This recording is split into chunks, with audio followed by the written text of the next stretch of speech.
Thanks so much for joining us. We'll get going just in a moment here, just giving people time to get logged in.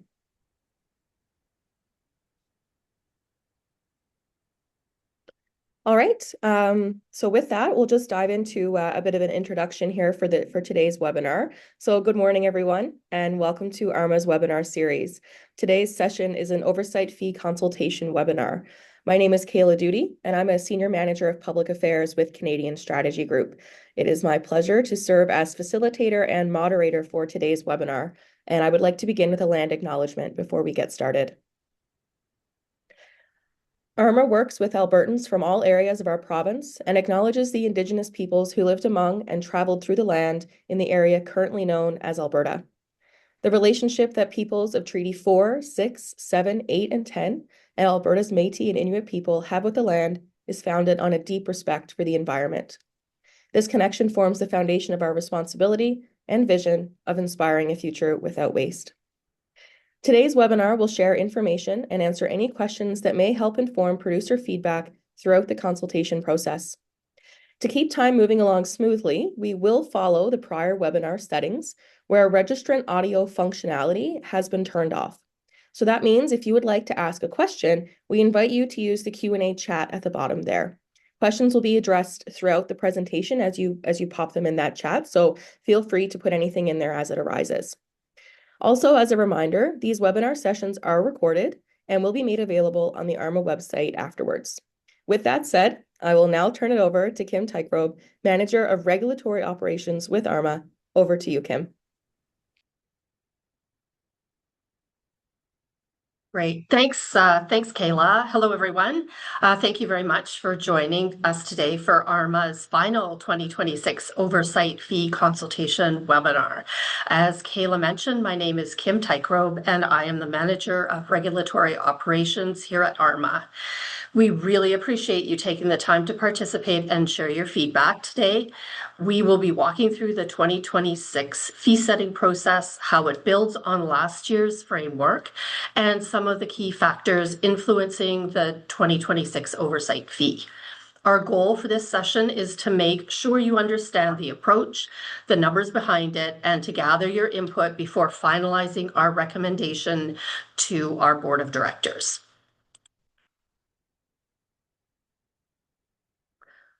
So first, our objective with the fee consultation process is twofold. First, we're looking to gather your feedback on key elements of the fee model and methodology before we finalize our recommendation to our board. Your input plays an important role in shaping how we approach oversight cost recovery each year. Second, we want to provide you with early visibility into the preliminary fee information so that you can plan for 2026 with greater confidence. We recognize that for many of you, budgeting for 2026 may already be well underway, or in some cases complete. Currently, October is the earliest point in our fiscal cycle where we can share preliminary fee numbers. This timeline reflects both our reporting requirements with the Government of Alberta and the time needed to ensure that the numbers we share are as accurate and reliable as possible for your planning purposes. That said, we've heard the feedback from producers about the timing of fee consultation, and we are actively exploring ways to provide information earlier in future cycles wherever possible. Before we get into the details of this year's consultation, I want to walk through the fee setting cycle just to provide some context, especially for those joining us for the first time. The process starts with supply reports, which are due each year on June 30th. These reports provide us with the previous calendar year's supply data, forming the foundation for our cost recovery calculations. Next, we move into the consultation phase. This is where we are right now. We started this phase in October. During this period, we walk through the proposed fee methodology and gather your feedback before finalizing the numbers.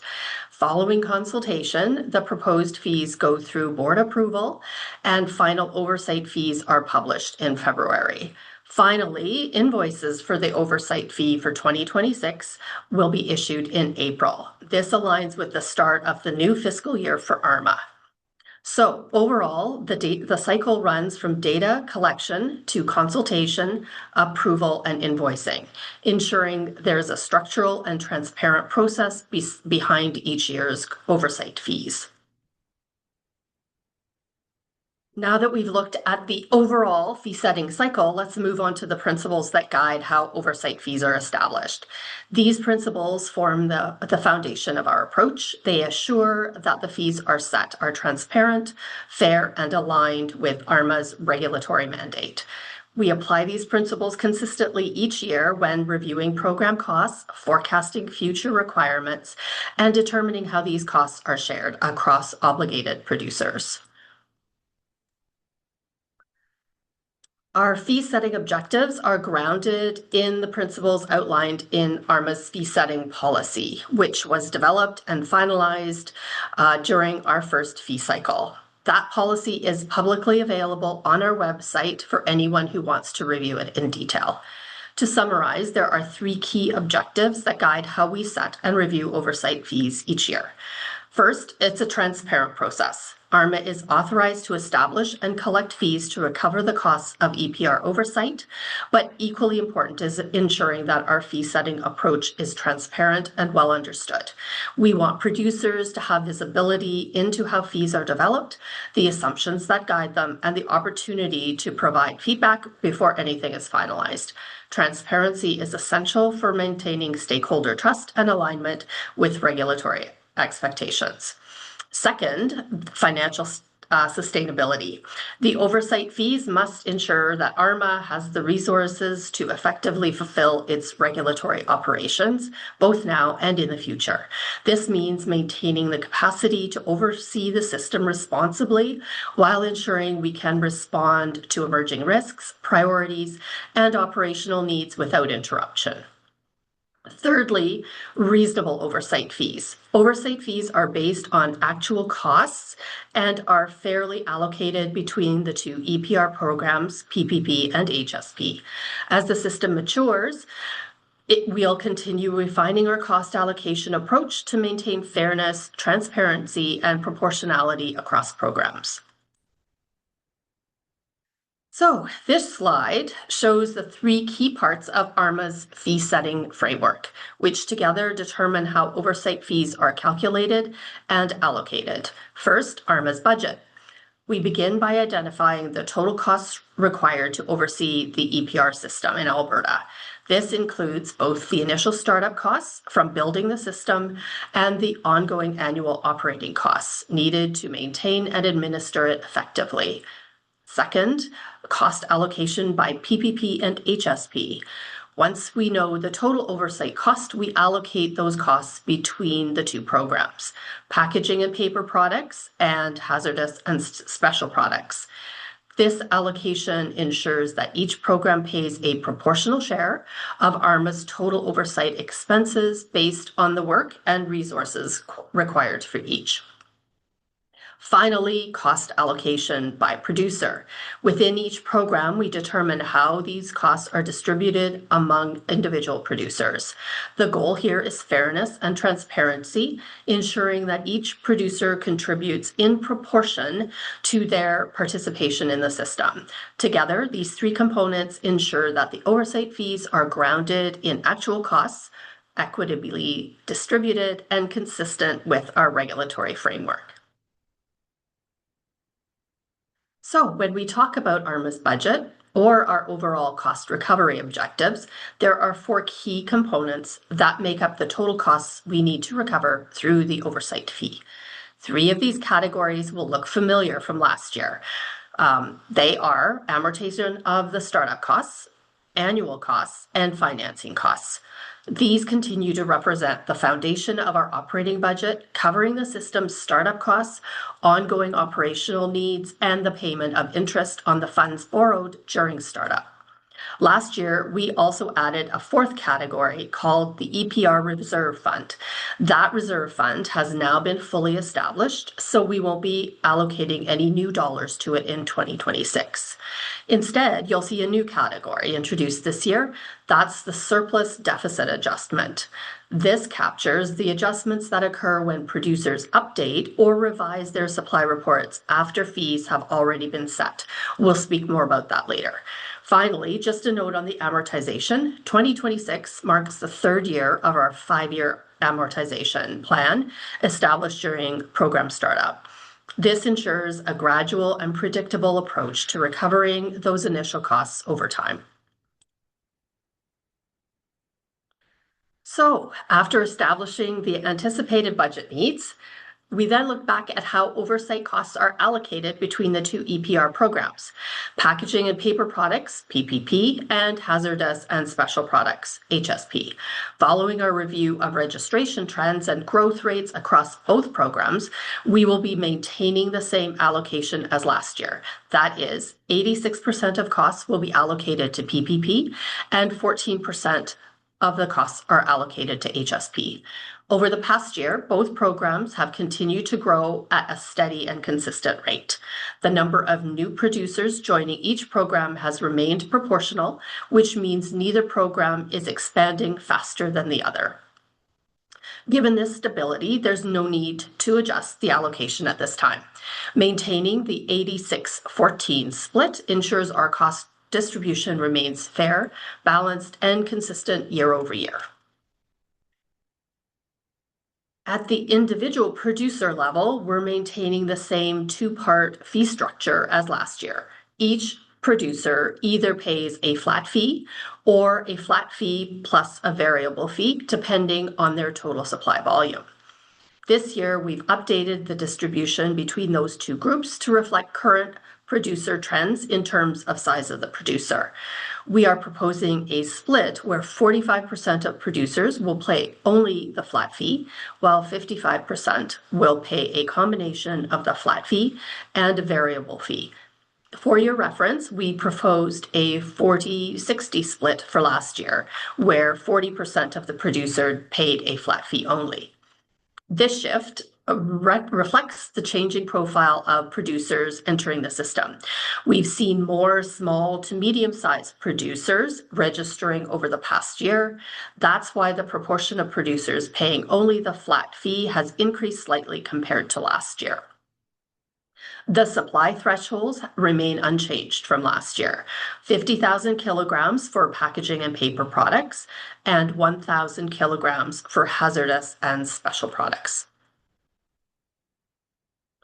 Now that we've covered how oversight fees are structured and how costs are allocated, I want to take a few minutes to focus on the key factors that influence ARMA's overall cost recovery objective. In other words, what drives the total amount we need to recover each year through oversight fees. On the next few slides, I'll walk you through the main elements that shaped the 2026 cost recovery objective. Okay, to start, I want to provide an update on the EPR startup costs. As you may recall, these costs cover the period from November 2022 through March 31st, 2025. That's what we refer to as our startup period. This includes all operating capital and financing costs incurred to stand up the EPR oversight system.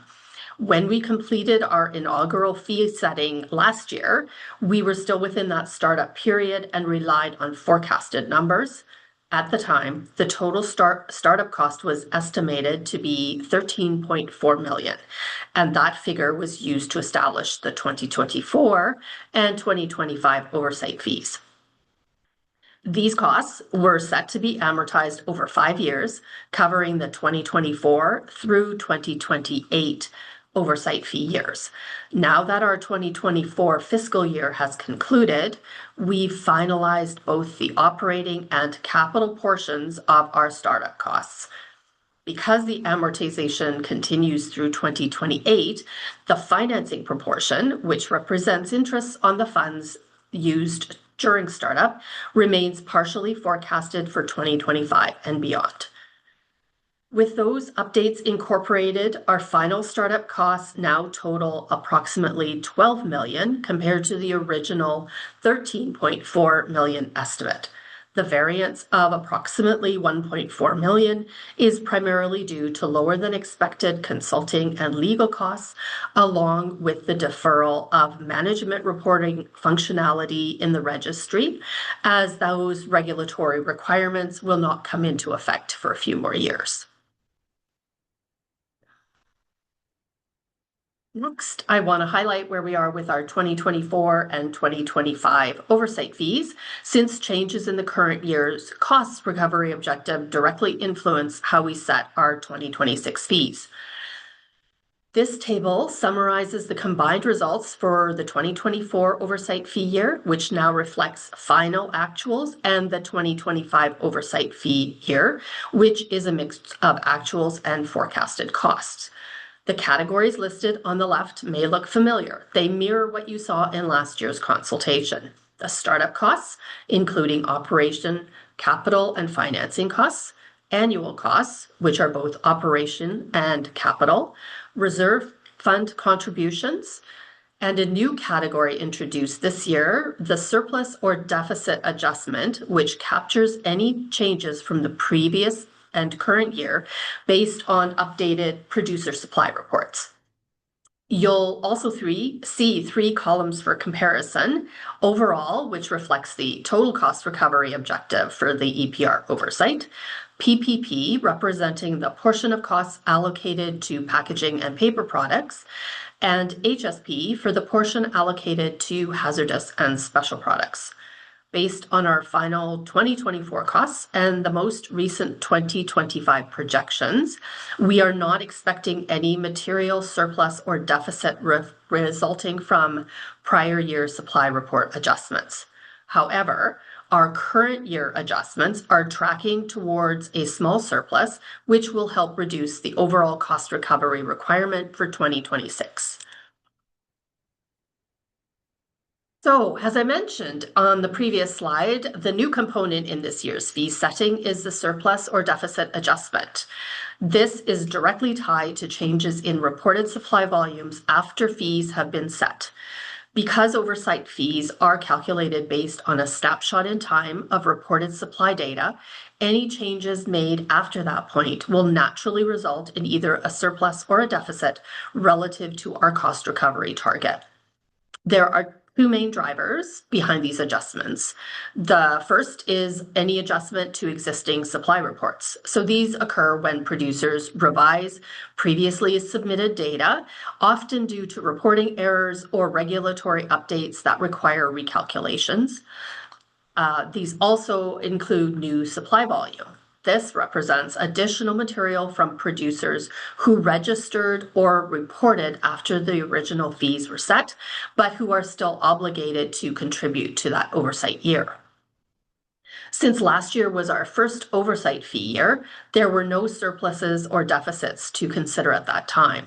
However, going into year two, supply report volumes, or supply report updates rather, and new producer registrations are beginning to introduce surpluses and deficits into the system. This is something that will become a normal part of our annual fee setting process moving forward.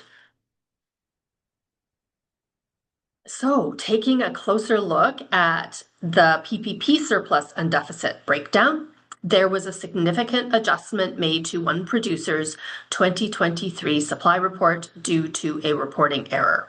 Because the 2023 data was used to establish both the 2024 and the 2025 oversight fee recovery targets, the correction to that producer's supply volume created a noticeable under-recovery of planned revenue across both years. The program also saw a healthy increase in new supply volume, bringing in additional oversight fee revenue from newly registered producers. When we combine this with favorable variances in both startup costs and the 2025 operating budget, these positive factors largely offset the shortfall caused by the producer adjustment, leaving PPP in an overall near net zero position across the 2 years. The HSP surplus deficit breakdown looks very similar to the PPP breakdown, with the exception of any material negative adjustment to supply.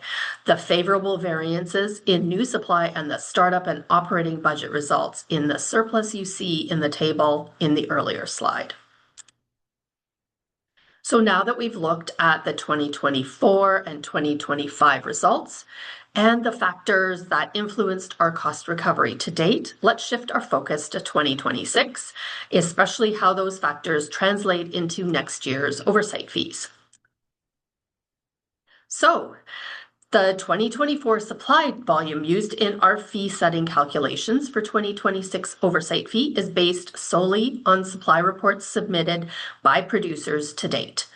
This approach ensures we can provide reliable fee information based on confirmed data and minimize changes. This also means that any producers who submit their 2024 supply report over the next few months will lower the cost of oversight fees overall. To date, we've received supply data from 88% of PPP producers and 79% of HSP producers who are required to report for the year. Our team continues to actively follow up with producers who have not yet submitted their reports. This will enable ARMA to capture as much data as possible before the fee setting deadline. It's important to highlight that the majority of large producers, those with the greatest influence on the total supply volume, have already submitted their data. Because of this, we're confident that any outstanding reports will have minimal impact on the overall supply volumes used for the 2026 oversight fee setting. Our total oversight fee recovery objective for 2026 is roughly 8.9 million.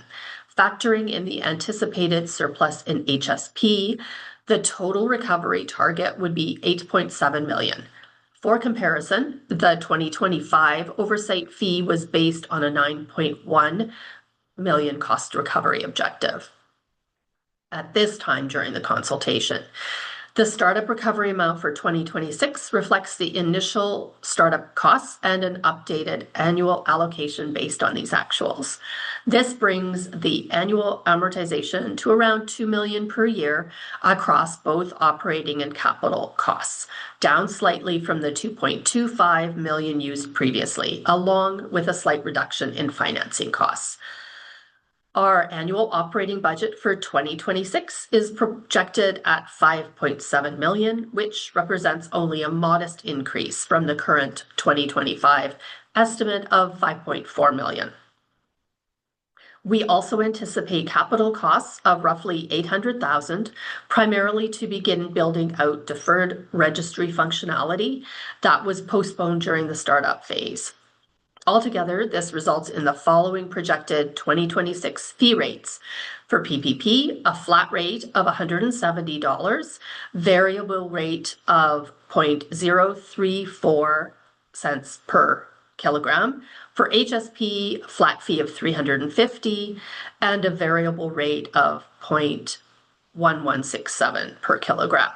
So these rates reflect continued cost discipline and operational efficiency while maintaining the financial sustainability of the oversight system. In terms of the fee impact at the individual producer level, both the flat fee and variable PPP fee rates saw an increase for 2026. While the overall program costs for PPP remain relatively consistent between 2025 and 2026, the increase in per producer rates is driven by the significant supply adjustment from one producer who identified and corrected an error in their 2023 supply report. That correction reduced the total supply volume going into 2026, which in turn increased the per unit cost when recalculated for 2026, since the same total program cost is now spread across a smaller supply base. It's important to note that this doesn't represent a new cost increase for producers overall. Rather, it's a correction to what the 2025 rate should have been if the supply data that had been accurate at the time. So in effect, what you're seeing in 2026 is not an increase, it's a realignment to the true cost recovery rate that reflects accurate program data. For the hazardous and special products, we're seeing the opposite trend compared to PPP. Both the flat fee and the variable rate have decreased for 2026. This reduction is driven by a favorable cost position in HSP, supported by consistent supply volume trends and a forecasted surplus carried forward from 2025.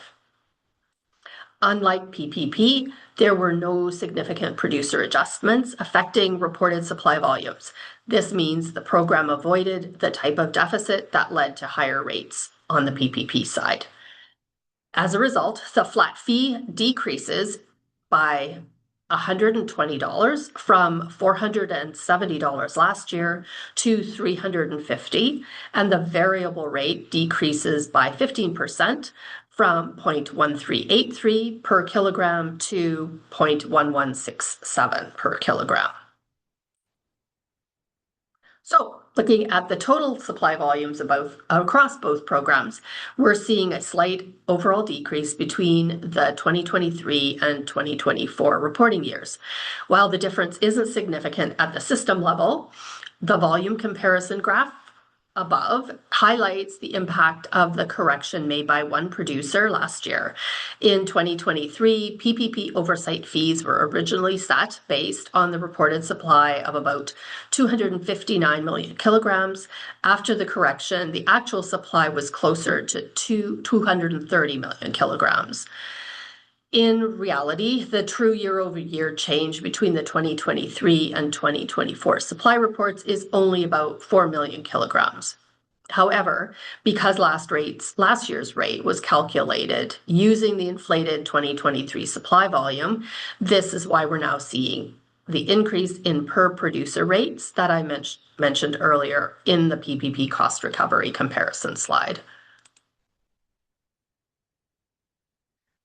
Taking a closer look at our planned capital work, the 4 areas shown here represent the key enhancements to the registry that we'll be developing over the next few years. Next year's capital budget will fund specific functionalities within each of these areas based on operational need rather than focusing on any single one. These enhancements include management reporting, and this will prepare for material management targets and future performance reporting. The integration of compliance processes directly into the registry to strengthen operational workflows and audit trails. The enhancement to producer verification and audit functionality to support consistent oversight and data integrity, and expanded reporting capabilities to better support our evolving oversight and analytical needs. Together, these 4 areas of focus form the roadmap for the next phase of registry development. While next year's funding supports only a portion of this work, the goal is to complete all 4 enhancement areas within the next 3 years, ensuring the registry continues to evolve in step with the maturity of the EPR framework. We continue to explore the possibility of enabling pros to pay oversight fees on behalf of producers. This function, we realize, would provide convenience for producers managing multiple reporting obligations through a single pro. However, pros have confirmed that they will not be in the position to offer this service of making payments on behalf of producers at this time. ARMA will continue to work with pros to explore this option in the future. A reminder on ARMA's payment terms and interest policy. So payment terms, producers have a 60-day period to make their payments once invoices are issued. Timely payments are essential to ensure compliance with ARMA's financial processes and the smooth operation of the program. Interest policy, ARMA enforces a 15% interest rate on overdue accounts. This policy is standard across the organization. We have a variety of payment options to make sure producers can meet their obligations. Available options are listed on the screen for reference. You can also reach out to the EPR team for any further information. Finally, as we conclude the presentation portion of today's webinar on fees, I want to briefly mention the survey that was released shortly after October's webinar. The survey is straightforward and consists of two key parts, focusing on your input regarding the structure of the oversight fees. It's a very similar survey to the one that we sent out last year. The first part includes two questions asking for your input on the flat fee and variable fee combination. This will help us determine the flat fee amount and the variable fee rate for each producer within their respective programs, either HSP or PPP. So we'll take a closer look at the options.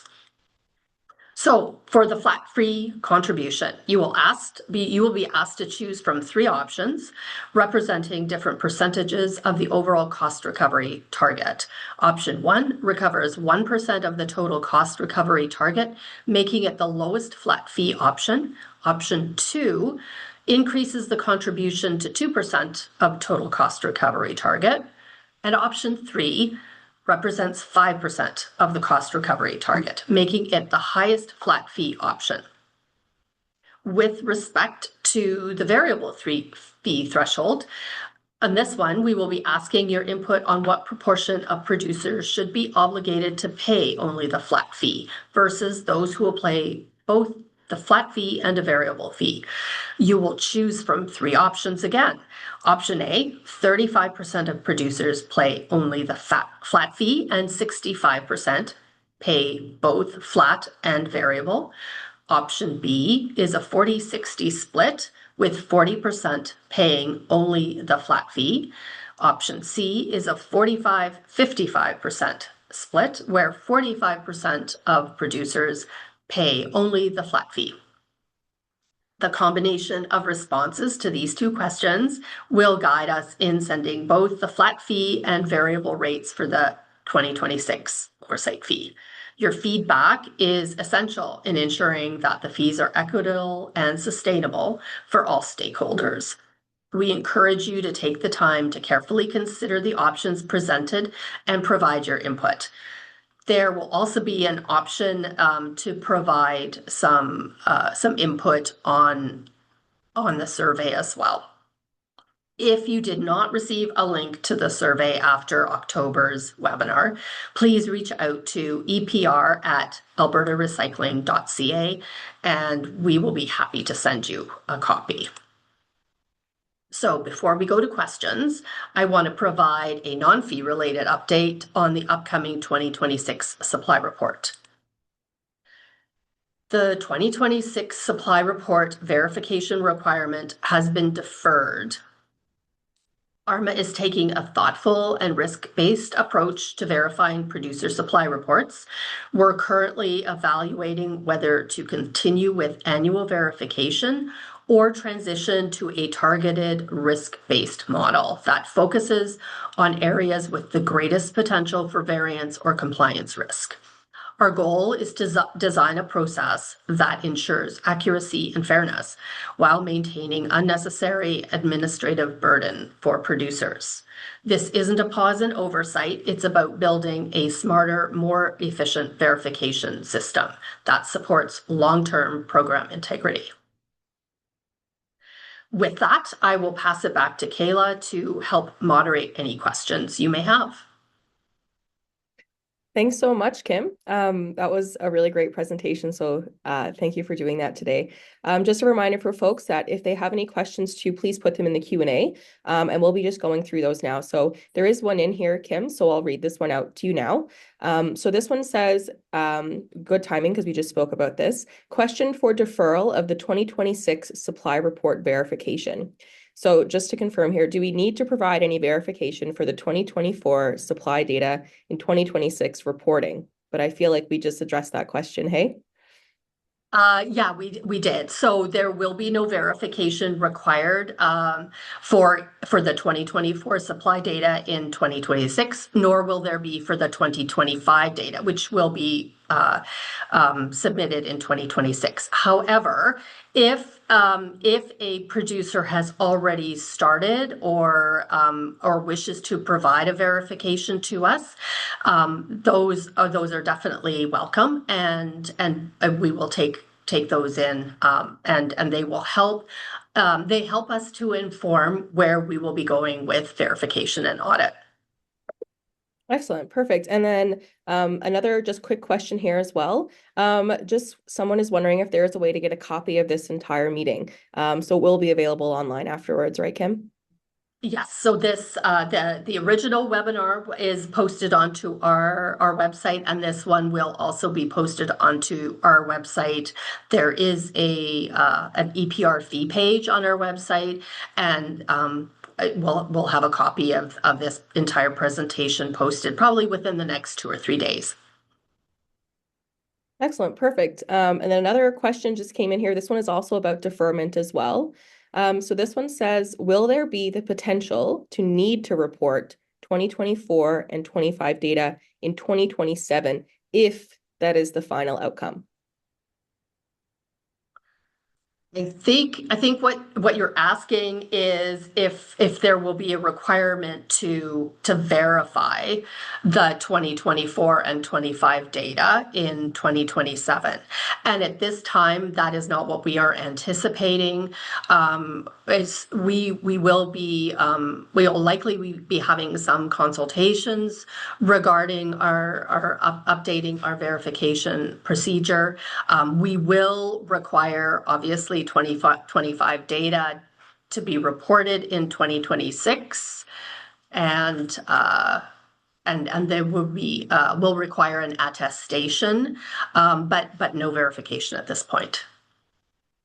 Excellent. All right. So we don't see any more questions there in the chat. So I think we're probably ready to conclude.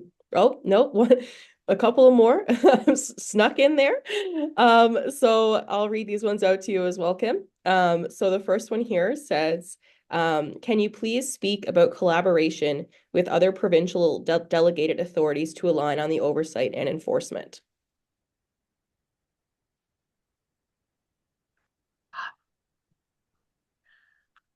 We are currently working with other provincial delegated authorities where we're able to. Our regulations are different, so there is a limited amount of collaboration that we can do. As well, we are limited by privacy laws, both federally, obviously, and provincially, that limit some of the collaboration. So where we're able, we are working with other authorities in other provinces. Perfect. All right. And then one other one here as well. This one is also about supply data verification. So this one says, would there be a requirement to submit 2025 supply data verification during 2027 year reporting? And then they offer some additional context here. It says, ARMA, in one of its emails, mentioned verification of 2025 supply data will be deferred to the reporting cycle in 2027 under the updated verification framework. Yes, sorry, I misunderstood the first question. Yes, verification of 2025 supply data will be deferred to the reporting cycle in 2027. So you will report the 2025 supply data in 2026, but the verification of that data will not be required until the 2027 supply year, but that will be based on the updated verification framework, which we don't have at the present time. Perfect. All right. Okay. I don't see any other questions. So I think we're good to wrap. I think we'll try that again. Thank you, Kim, for your presentation again. And thank you all for joining us today. This was a really great conversation, and we appreciate your participation, whether that's through just attending or firing a couple of questions in the Q&A. This recording, as Kim has mentioned, will be available on the ARMA website afterwards for anyone that missed it or would like to revisit it at a later time. And then likewise, for any additional EPR information, the ARMA website is a really great resource. There's lots of background information there along with how you can get in contact with the team if you have any other questions you would like raised that you didn't get a chance to get addressed today. So thank you all again for joining us. And yeah, this was great. Thank you.